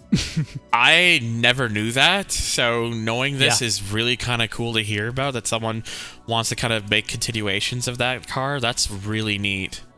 I mean, it's not going to be a continuation. It's just he found this, it, you know, fell through. It was pieces of this car that somehow made their way. Somebody imported them from Japan. Oh, wow. From this RD350, or sorry, RD320R, I believe. And he bought it on Bring a Trailer. He paid, I think, $40,000 overall for it. Didn't have an engine, didn't have a transmission. The shell was there, but the car was tattered. It was just an absolute, you know, you can see the original photos of it, but for the last 3 years, he's been bringing it back to life, sourcing the parts he needs to. He wants to complete it in the livery that is accurate to the one that I believe it ran. It's that livery, I don't remember what the sponsor was, but it's a one that's like light blue. It's kind of like sky blue and it fades into white. I think it was a GT300 class car, but he's trying to do it up right, and it's so cool. And he I think he said when it's done, like he's going to take it around. He's going to run it at various events, and, you know, hopefully here in the States, you know, can check it out. He's in Long Island, but I'm sure it'll make its way around. And his Instagram is Project VMAX. So I'll have to definitely take a look at that. Just a side thing, but yeah, go find it, because he's doing some awesome work. But anyway, just anytime VMAX comes up, I have to say, like, I've seen that car in real life. It's just, we actually had, like, me and the guy actually had a discussion about it. I'm like, I know about this car because of this game called Sega GT, and he's like, wow, he's like, I played that game too, and like that's where I was first exposed to it. So, yeah, that's how it all comes back to video games in the end. Oh yeah, for sure. And so the last car I wanted to mention, hidden-wise, is particularly interesting because it is a vehicle that is playable, but only in a certain builds. So there used to be, of course, you know, back in the day, we used to have like all these magazines that had like demo discs and whatnot, which is a really lost concept, and I really miss that. Yeah. It's actually why I've been making videos slowly, but I've been going through the PlayStation discs that used to come bundled with the consoles, called interactive samplers. Yeah. So I'm kind of slowly going through those. I did them years ago, but I've been remaking them, kind of making them a lot better and better quality, and just better gameplay where I can, you know, do a little bit better. I'm not very good at many things that aren't racing games, admittedly. But they, for one of the Xbox, the official US Xbox magazine, I don't know if they also made a PAL version of the demo or not, so I don't know if it's something that Brend could also play on his end, but at least I know for a fact on our side, they around holiday 2002, they released a special version of Sega GT 2002, a Christmas demo, and basically what that demo was, it was all I have a video about it on my YouTube as well, if anyone wants to know a little more about it. But basically, it's just a demo that has, interestingly enough, a Mustang and a Charger with liveries that, like, actual like liveries on it, which is really odd. They're not festive liveries though. That's what I think is funny. Yeah, they're not festive liveries. Exactly. They're like flames. Like I think the Mustang's got like blue flames on it. It's white. The Chargers maybe got red flames. The Mustang's blue and it kind of has like a white and black kind of like almost like a tribal design, I think. Oh, right. Yeah, it's very strange. The Charger is like black with like flames and like a dragon on it. But the third car in particular, this is the one I want to talk about. It's a fictional creation. I think must have been designed by someone within the studio. It's called the Ground Effect Akio, or AKIO. I think, if I remember, I want to say it explains what AKIO stands for. It does not.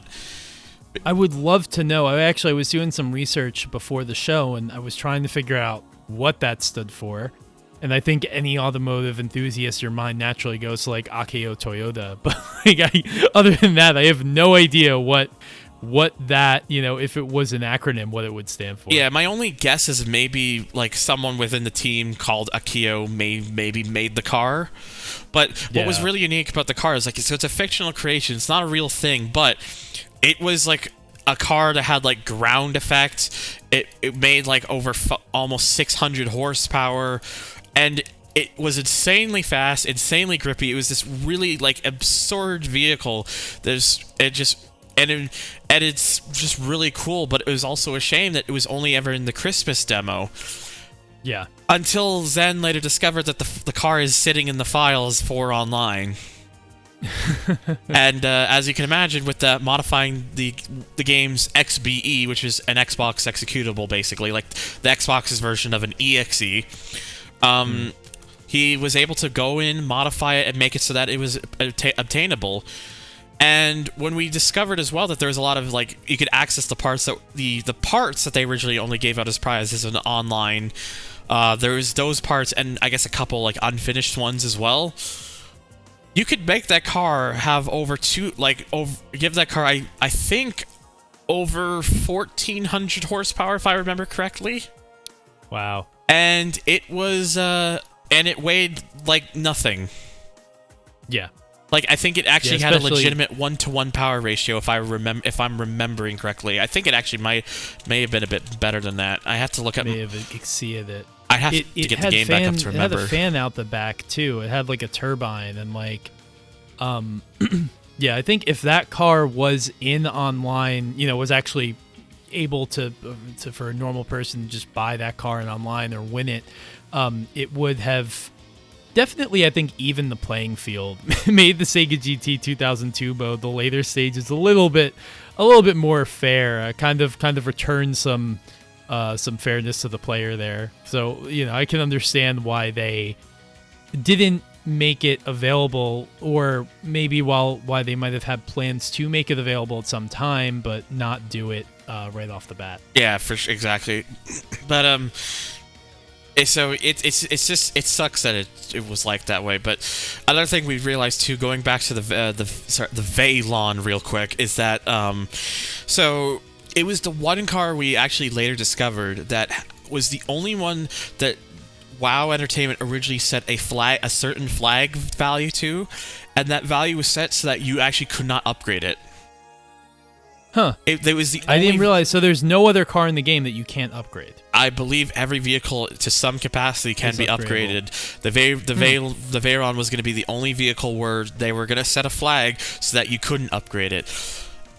But of course, Zen being Zen, he just disabled the value, and yeah, you can upgrade it now, and it makes like 2,000 horsepower. Yeah, you can get a Veyron. But everybody used to complain. The people who hated the Veyron, they would always be like, "It's too heavy. It's not a real sports car." It's like, well, now in Sega GT, you can make it weigh 1,200 pounds. Yeah. There wasn't actually one thing I wanted to mention. You better hope you win every race you do online, because whoever finishes the line first immediately ends the race. It doesn't matter. Oh, I think I remember this. Yeah, I think I remember this as a complaint. That's very funny. Yeah, there's like, if you look at like the footage of like the people playing it through Kai, like whether it's my old stuff I did years ago with the Kai fam, or if it's me and Casey, or even some of the later Kai fam footage, or actually I also did online with my old friend Test Drive as well. yeah, it's just you notice it. Like, if it doesn't matter where you are, if whoever's first, that's it. The race is over. It's very.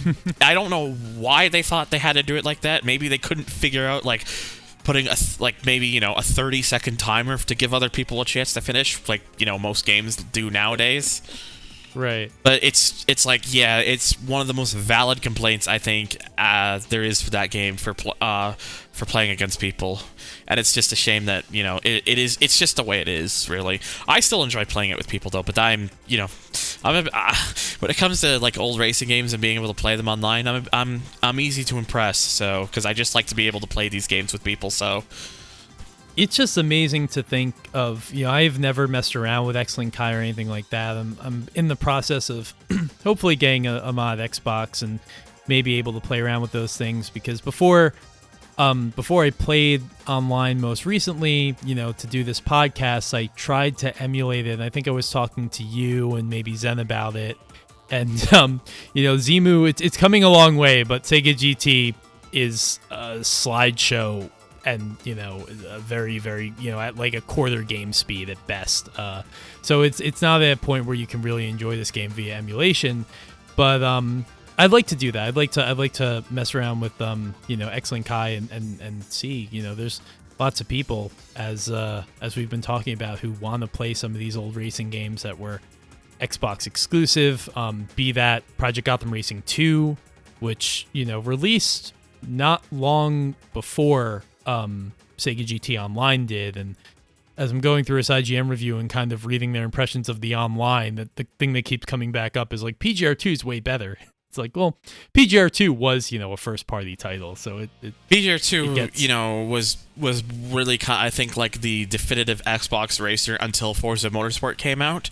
Right. So right. I can understand why people have that. Oh yeah, it's fantastic. Yeah, it's an amazing game. So it's definitely not something everything is going to be able to match. But, I think this really kind of sums up Sega GT 2002 and Online sort of as a whole as we're talking about it for, the last hour and a half or so, which is just like, it was a very, it was one of those games that was quietly ambitious. It seemed on the surface to not really venture that far away from the Gran Turismo formula, but it did some things that it would be cool, even if they were just like weird online modes or little things like the way you could sell cars, like just cool ideas that shouldn't be forgotten and kind of made the game stick out in the memories of those people who played it. And also, like, without going into too much detail, the original Sega GT on Dreamcast was very rough. And in my opinion, this game might represent the biggest improvement from one release in a series to the next release of any racing game I've ever played. I mean, I don't know really if anything else touches it. Like, I consider the original Sega GT unplayable. I really don't like that game. And this game is like, it's far from, it's not perfect, but like it's a solid 8 out of 10. Like, it's a solid, like, it is a fun game in its own right, and it's amazing to me that this came from the same studio and the same team that created the first game. But back in the day, game development didn't take as long, and you could kind of rebuild the game with every iteration. So, the 2002. If you maybe know about the first Sega GT, but you're like, that game was terrible, I don't want to give 2002 a try. Like, I think you'd be surprised how good it actually is. Oh, yeah. So there's a few things I wanted to mention as well. And so you see, first, and this is going to be brief. This is sort of the reason I kind of wish I was around at the time you guys did that original Sega GT podcast. Because, man, do I have things to talk about that game. Is it the Luigi thing? Because I remember that kind of came out a year ago or something like that. Not the Luigi thing, though I did make a video about that. Okay. It's just my experience playing the game is what I would talk about, because I grew up playing that game when it was new, including the PAL version with that Clio trophy. Ugh. That Clio trophy is the stuff of my nightmares, basically. But yeah, what I was saying, Sega GT 2002, I think really is just one of those games that I really think a lot of people really needs to give it a try, because it's, I think, a really underappreciated title. It's fun. It's got its quirks like any sort of racing game of the time would, especially when those were trying to cash in on Gran Turismo. But it's one of those games that I feel is easy to pick up and play and have some fun with, because its nature and the way it's set up is pretty damn simple, and it's just, it's one of those things where it's just like, it's not like one of these things where you have to like learn like tools of the trade or follows like some sort of convoluted thing. It's just one of those things where as soon as you pick it up, you can figure your way around and just go from there and kind of, you know, build from that point onwards. And it's something that I wish, you know, I really wish we had seen more Sega GT titles. I remember years ago it was always discussed like maybe there was rumors like they would make another title, but obviously that never happened, and it's unlikely that will ever happen. It will ever happen, especially because how, you know, if it doesn't have a certain name on the brand anymore, people don't really give it a fair shot, which is really dire. And I hate to see how we've come to this point, how we only have certain names that do well, and then everything else gets compared to those games even when they realistically shouldn't. Yeah, I mean, Sega was a foremost developer of racing games, you know, obviously throughout the 80s and the 90s and like into the early 2000s. Sega has such an influence with racing games. I was gonna say, like, yeah, it's just real quickly, like, it sucks because, especially arcade-wise, like, I don't think there was anyone doing arcade racing games better than Sega at the time. Like, they were the kings of arcade racing games. And depending on who you ask, Namco. But I agree with you. I think Sega always did it better. Look, Sega had Daytona USA and Sega Rally, so I side more with Sega over Namco. It's just a personal thing. Yeah, I mean, we could go into the whole thing about how I don't think the first two Ridge Racer games handle reasonably well at all, but that's another rabbit hole. But no, like Sega, you know, a game like Sega GT 2002 to come out from the developer. I mean, this was also a time where Sega was like, we're just gonna make a game with our name in it, and GT and the year, and we're gonna sell it based on that. Like, that is fundamentally like a vestige from an era of this medium that doesn't exist anymore. And that's kind of why Sega GT 2002 feels like such a weird game to me.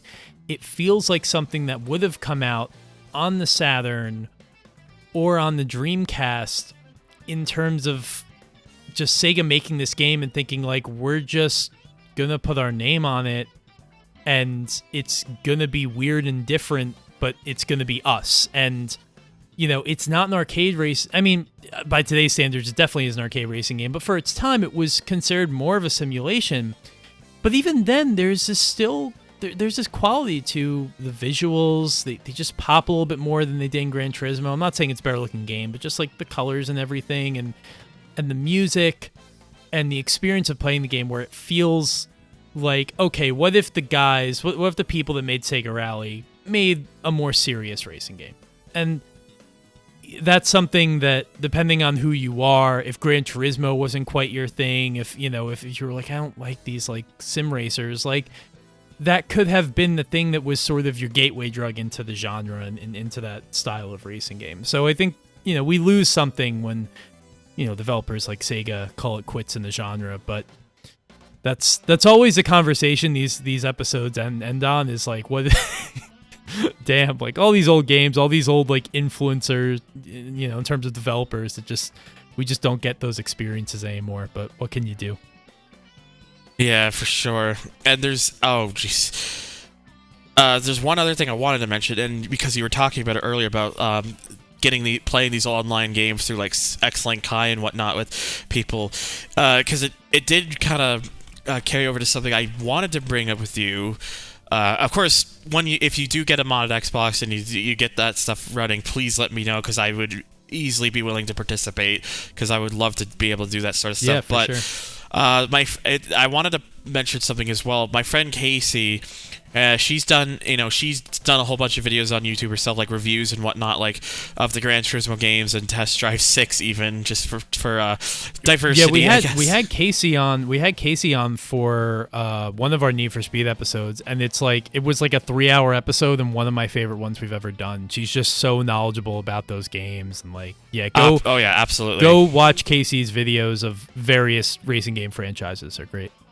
Yeah, but one thing I wanted to mention, and I might give you the link to this if you are interested. So in her most recent video, she talks about how Gran Turismo 4 had an online test run of there's a build and whatnot, and there's a Discord there called Legacy Online that she created. And Legacy Online, the whole purpose of that server is to unite players who are into old classic online gaming, that's wonderful. Of consoles past, so PlayStation 2, Xbox, and even older than that too, and all the generations past, for to find people who would be interested in playing those games with people. So, and it would be nice to see maybe, if Time Extend in some ways could become that sort of thing, just for, the racing diehards like most of us who are part of Time Extend are. Yeah, and it also reminds me, I've never even tried to play that GT4 online. I don't think I've really even looked at any footage of it. It's a thing that I've always known has existed, but I've never really paid any attention to. It's just that's a thing that they had in Asia that no one's ever. People say it exists, but no one's actually ever seen it. I think it's because especially since it was such a short-lived test run, and also because it not just because it was so short-lived, but also because it was one of these things where just because of how short his run is, most people kind of forgot it was a thing for that reason. And so it wasn't until people found ways that they could patch it so it gets past the now discontinued DNAS and run on custom IP servers and whatnot that people really knew about it. It's just, and I really hope that Insignia project for Xbox to get original Xbox Live running again happens soon, because I would really like to see it work for some of these classic racing games. I know Midtown Madness 3 is going to be one that will work once that starts becoming a thing. I would really like to see it for just others like Sega GT Online and Project Gotham Racing 2 and Rally Sport Challenge 2. All these games that I really just want to experience what people got to experience at the height of those games, because I was just too young and didn't have the accessibility that I have nowadays to really be able to experience that sort of thing, and I really just want to be able to experience that one day. So I really hope people continue to kind of work on that thing, because even if it's jank, being able to play Sega GT Online through its actual online mode would be fun to me. I really want to see what that navigation battle is like in person. Yeah, so that was my question, because I have absolutely zero experience with this. So, when you set up an online race as you would now in X-Link Kai, you're not using the game's online mode? How are you achieving that? So X-Link Kai is basically what's considered a land tunneling service. If you've ever heard of something Hamachi or Game Ranger, right, yeah, I remember they had Yeah. So what you're doing then is running it in land mode. Yeah, X-Link. Okay. So basically, X-Link Kai is like that, but it's a thing where it's basically it's designed in mind to be set up for consoles and whatnot. So you'd have little arenas in place where you could tell people, hey, look, this is what I'm playing, this is what I'm looking for.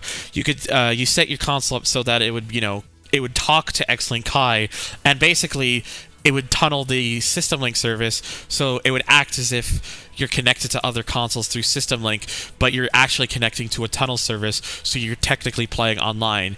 So the problem with that is it only works with games that actually supported System Link. So unfortunately, games like Burnout 3, for example, that game did not have System Link, so you can't play it through X-Link Kai, sadly.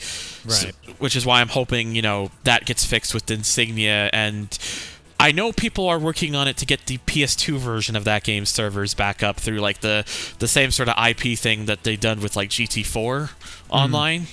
So, but it's that sort of thing basically, where it's just you're basically tricking into thinking you're connected to multiple consoles when you're really just connected to an online tunneling service.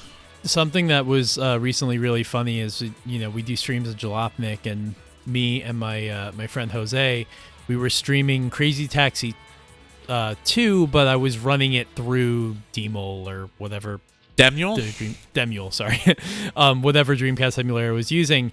And he was like, what's that internet option? I was like, Dreamcast games, they used to, it was a system could connect to the internet. You couldn't really do a lot of online racing, though. They're, like most games, it was just leaderboards and stuff.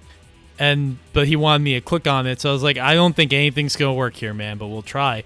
And, we were blown away, and you can see it in real time. Like, I had no idea that there were actually people who had gone so far as to resurrect those servers, and that Demule there was something provided in that emulator that would allow it to connect to those servers as if it was a normal Dreamcast, with the broadband adapter. So we were able to load the Crazy Taxi 2, what would have been the Crazy Taxi 2 homepage that somebody has preserved, in the game on the emulator as if it was the year 2000. Like, it blew me away. And I just think it's so cool that projects like this are still being, chased and that people are still working on them. Even if the progress is slow, I think one day something good always comes out of it. Yeah, for sure. It's the thing. I just really hope that, as more time passes and a lot of these older games, because a lot of these servers are disappearing, and a lot of these games, they had such a shelf life, they had such a legacy of being online. I guess, legacy online, the Discord server, but it's one of these things that even if some of these games were not the greatest, a lot of people, there are groups of people, no matter how big or small they were, that have these memories and fond memories of playing these games with the groups of people they were able to come across and enjoying them. And the more we see these games disappear, it's like, especially with the age that a lot of games are becoming online only, it's this sort of thing where it's like, I'm glad that more and more people are getting into try to figure out how to get these, reverse engineer these games or find ways to get them working again through some sort of unofficial means, because I'm a very vocal person when it comes to game preservation. So seeing these, and even if we're preserving these games, I'm also really happy that people are preserving online in some sort of capacity. I know that's a more difficult situation because of how, certain things and certain limitations and whatnot, but knowing that these people are doing this, it just makes me really happy, and that's why I really still am looking forward to Insignia. Hopefully we will hear more about Insignia, and maybe it might lead to maybe some alternatives or other things in the future if we ever do get to that point. Yeah, I'll definitely look out for it, and I'm excited to sort of explore this world of even just getting X-Link Kai up and running and and playing some of these games with people. But yeah, exactly. And it's actually kind of a shame too. Going back to LAN tunneling, there used to be one really popular one. The UI was kind of clunky and a bit junk, but it worked really well for when it was online. It was called Tungle. Tungle used to be a really popular one, a really popular VPN, sort of like LAN tunneling, like VPN sort of thing. But unfortunately, Tungle, I believe, was forced to shut down because of. I'm trying to remember why. I think there had to have been I think there was a reason it shut down. I'm trying to remember why it was, but I think if I remember correctly, it was against their sort of it was against their wish, basically. Like, I think their terms. Yeah. So it was due to pending requirements of the new European General Data Protection Regulation. That's what I was able to just find. Yeah, GDPR, yeah. Yeah, and it's just a shame because that Tungle had a good player base, but again, because we still at least have things like Hamachi and Game Ranger, and even like other like unique ways of playing games with others like Parsec nowadays. We're definitely getting somewhere, and I think a lot of people are getting more interested in just wanting to play these games again with people, because I feel like a lot of people are, including myself, are becoming more and more jaded with the way the gaming industry has gone. Yeah, and I don't think at this point I don't think it's just nostalgia tinted glasses. I think things were just simpler back then, and I think people miss that. Yeah, and it's heartbreaking. Again, a whole nother thing, but like when a game like GT7 comes out that has a lot of good going for it, but is sort of mired in this design it's meant to give the game as long of a shelf life as Sony needs it to have, and make as much money as they need it to have, as they need it to make. It is the crux of a good game, but it is slanted and sort of framed in a way to make it, a moneymaker. When if they just did a couple things differently, this would go down as something on the level of like a GT4. But you're seeing games release unfinished. You're seeing games release with like the most egregious forms of microtransaction, and you're seeing good games kind of ruined in a way, or worse than they otherwise would be because of these influences. So yeah, absolutely. It's just the way it is now.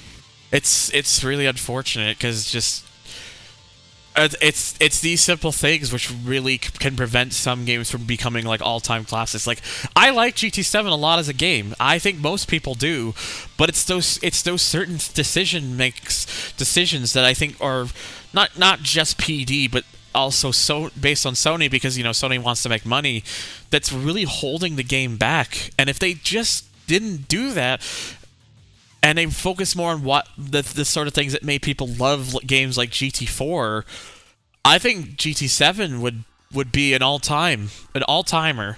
Yeah, no, But I'm totally in agreement there. But that's why I like to play some of these older games that people don't remember, because my feeling is if I can bring these games to people's attention and make them remember why we cared about them, or why these games deserved a chance at the spotlight, I feel like I'm at least accomplishing something.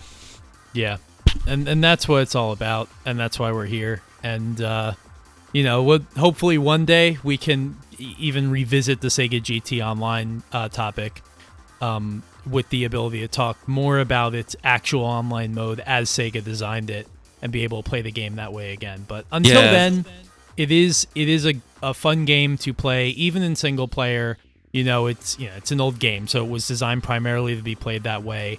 And if you're looking for a Gran Turismo-like experience from back in the day, and you haven't tried it, I and obviously you, we speak for both of us. We highly recommend it. It's an awesome game. Yeah, and I want to just kind of treat anyone who's listening, if you've stayed around this long, and you're playing Sega GT 2002 online yourself. I mentioned pretty early on about a little trick for some of the harder to beat opponents and like these certain events. Like, if anyone of you remember how hard the drag racing gets, if you do that at the very end, how you get some of those cheating cars that the extra power and the weight.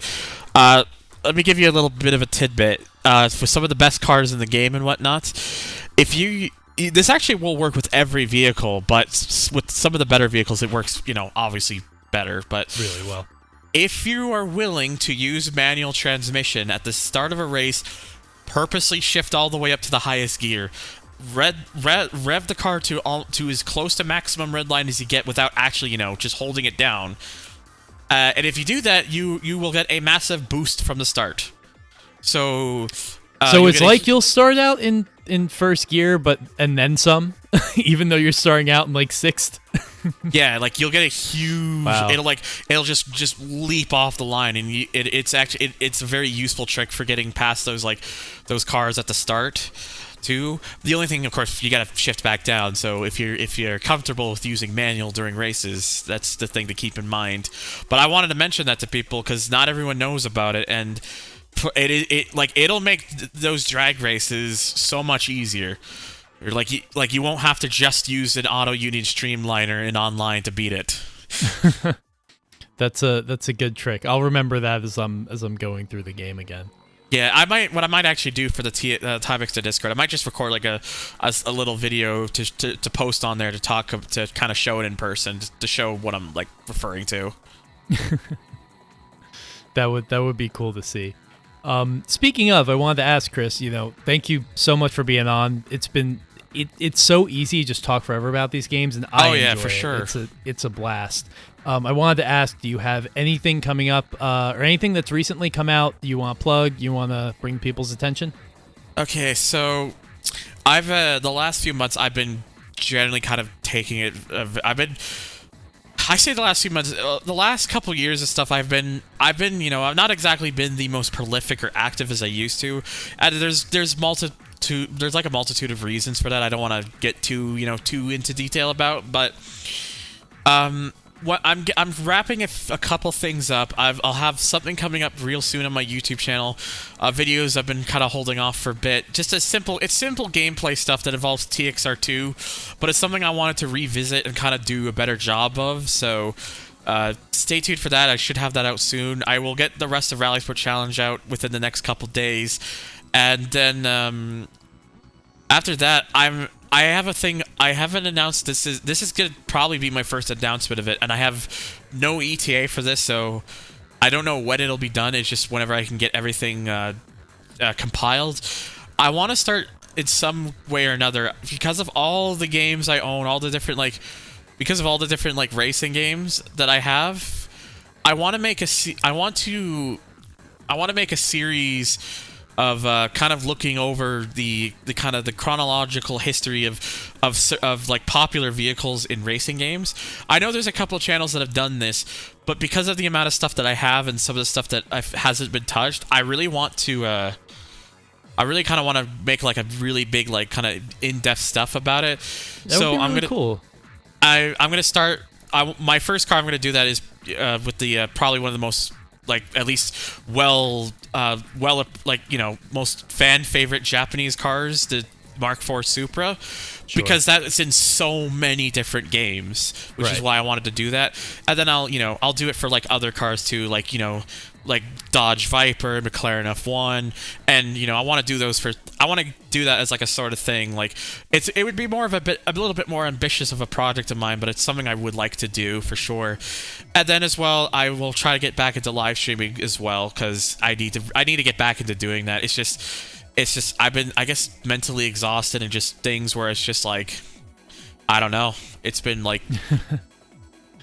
It's a grind, dude. I mean, I don't do it, but I have so much respect for content creators and stuff like yourself, like Casey, everyone who does it, because it's so much work. I can only write things. I can write things, and I can record conversations I have.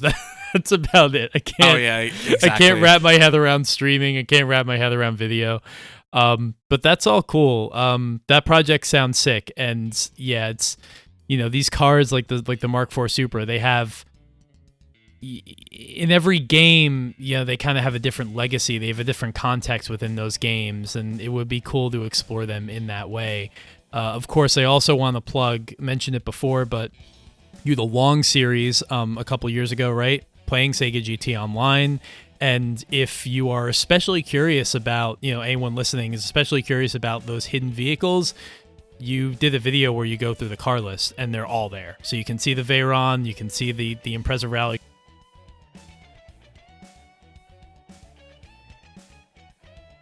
Oh yeah, for sure. Yeah.